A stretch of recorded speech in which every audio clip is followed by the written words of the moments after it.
Australian musician. Thanks, Greg. You were brought up in Cambridgeshire in the UK.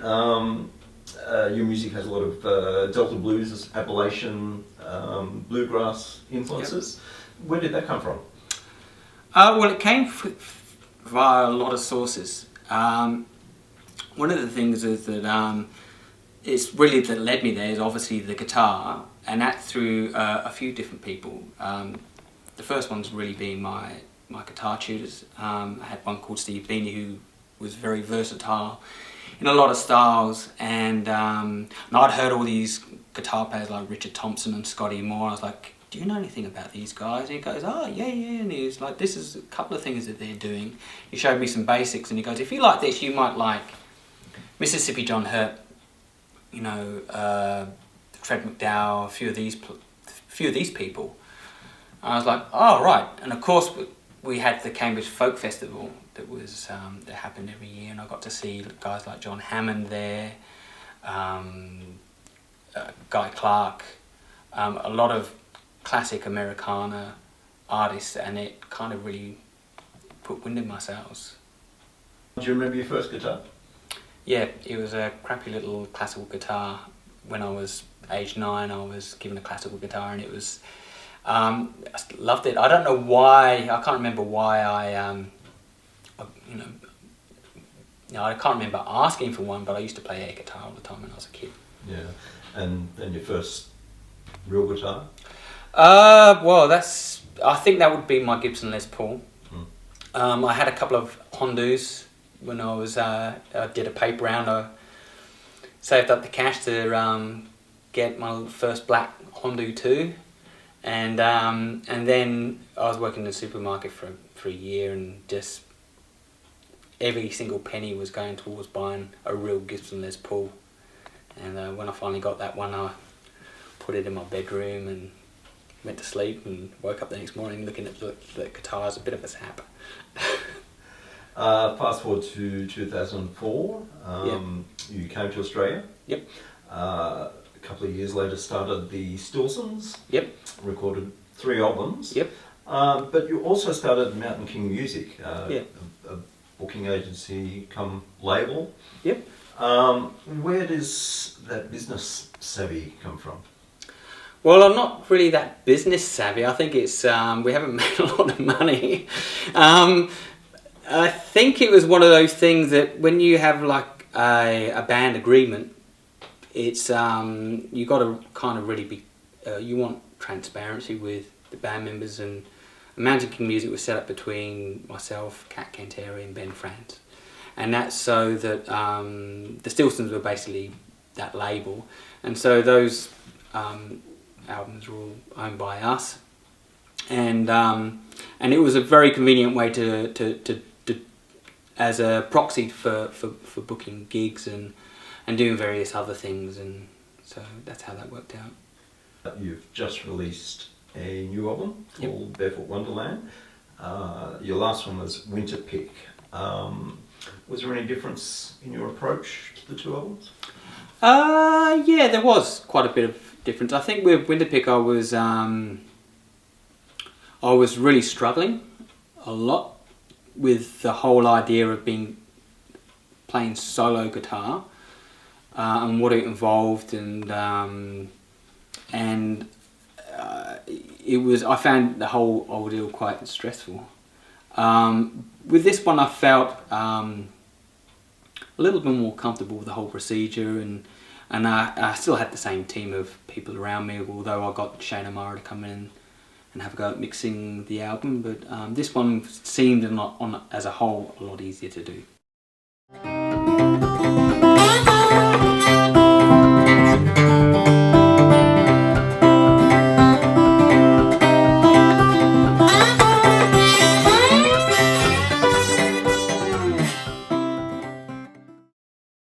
Was it always going to be a mix of vocals and instrumentals?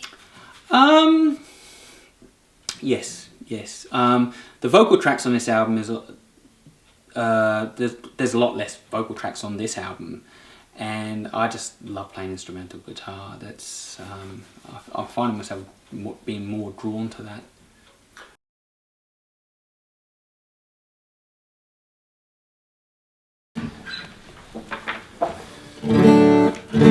So this is a Harmony Sovereign. I think it's called a 1260, H1260, and I bought it for $500 on eBay. It was one of those late night purchases where I'm sitting there going, I've heard about these guitars. One's only $500, $550, including postage and package.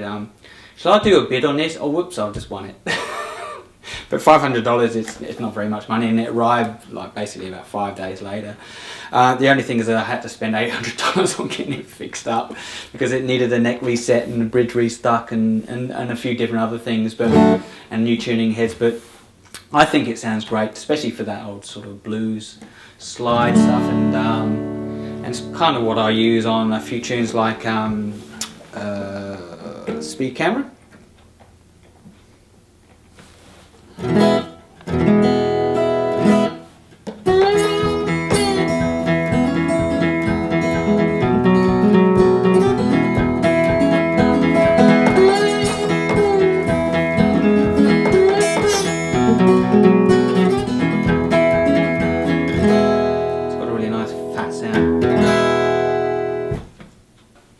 This is a Gibson HG00, which is very similar to the L00, except that this is the HG means Hawaiian guitar, so it's braced a little bit different. It's got a big fat V-neck on it. It was somebody bought it and put a scratch pad on here because they were left-handed, but it's got a beautiful sound, and I use it on puppy blues.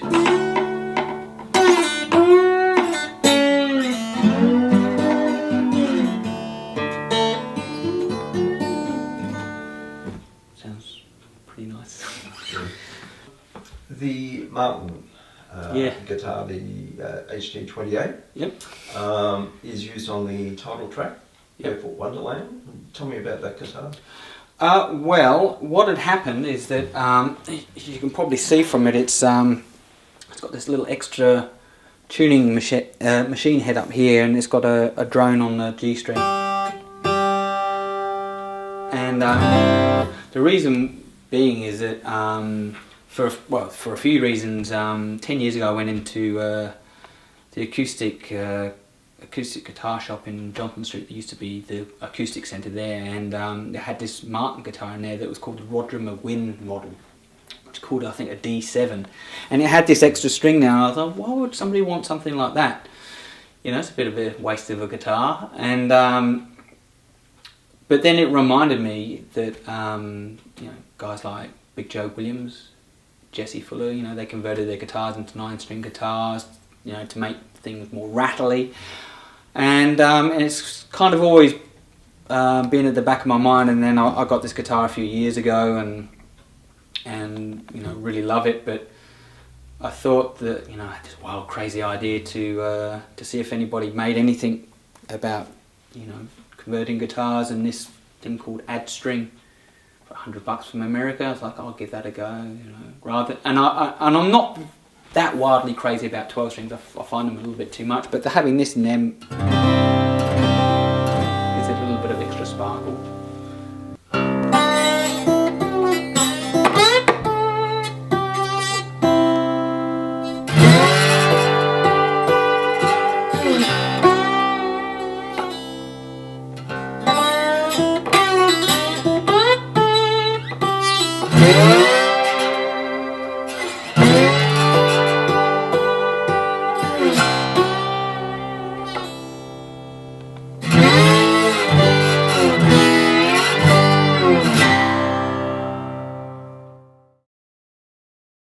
In general, how did you mic the acoustic instruments for this album? Well, I didn't really mic anything. It was Jeff that was doing it all, and that's Jeff Lang, everybody. He on Winterpick we were doing a lot of stereo miking on the acoustic guitars, using a few ribbon mics. With this one, he was I wasn't sure what mics he was using, what type of mics. I know the make was Bee's Knees, and I think he was using a KM84 on a few of them, and a lot of it was mono. Yeah. With the other guys that played on the album, did you record together? Yes, it was all done live. So, for instance, we had this bluegrass tune called Zia's Party Picnic, and that was all four of us sitting in the room, and we didn't really get to have because of everybody's schedule and everybody getting flu over winter last year, we couldn't organise a rehearsal, so we really had to work up the parts in the studio and just play it live and as is, and we were struggling with that tune because of that, to get the feel and the tempo right. And Pete Fiddler, who was playing dobro on that tune, he swapped over to the mandolin, and that brought everything together, and then he overdubbed his dobro afterwards. But Puppy Blues and Carrie Swoon, all the vocals live. You also did the artwork for the album? Yes. Is painting a big part of your life? Well, typical English guys, like when I left school, no other options but to go to art school. And that was great, you know, spending a year painting and doing all that sort of stuff rather than working. Pretty good. And I've kind of rediscovered that 20 years later, that I actually really quite miss painting, and it gives me a good excuse to get out the brushes. Yeah. Does painting inspire music? I think it can do, yeah, it can. I mean, I probably found painting the artwork probably one of the most enjoyable things, because after all the takes were done and the mixing was done, all I had to do was think about getting the album in order, literally. and that's when I would sort of start painting, and I painted about 2 or 3 different covers until I felt like something was engaging. You're taking the album out on the road. Yeah. What will the band consist of? Myself and my partner Kat. So this is one of the other things with Barefoot Wonderland. Mostly it's solo guitar or solo voice. So it means I can take it on the road on my own and not have to worry about bringing a few other musicians with me. And plus I get to spend a tour with my partner. And once this tour is done, what's on for the rest of the year? Well, the tour will finish in August, September, and then it will be focusing attention on Kat's new album. We've just spent 2 days in the studio with Jeff and Ben Franz and Justin Olsen recording her album all live to tape, and so things will start to focus on her. We might get a few festivals at the end of the year, but beyond that we haven't really thought about anything else. Right, Justin, thanks for your time. Thanks, Greg.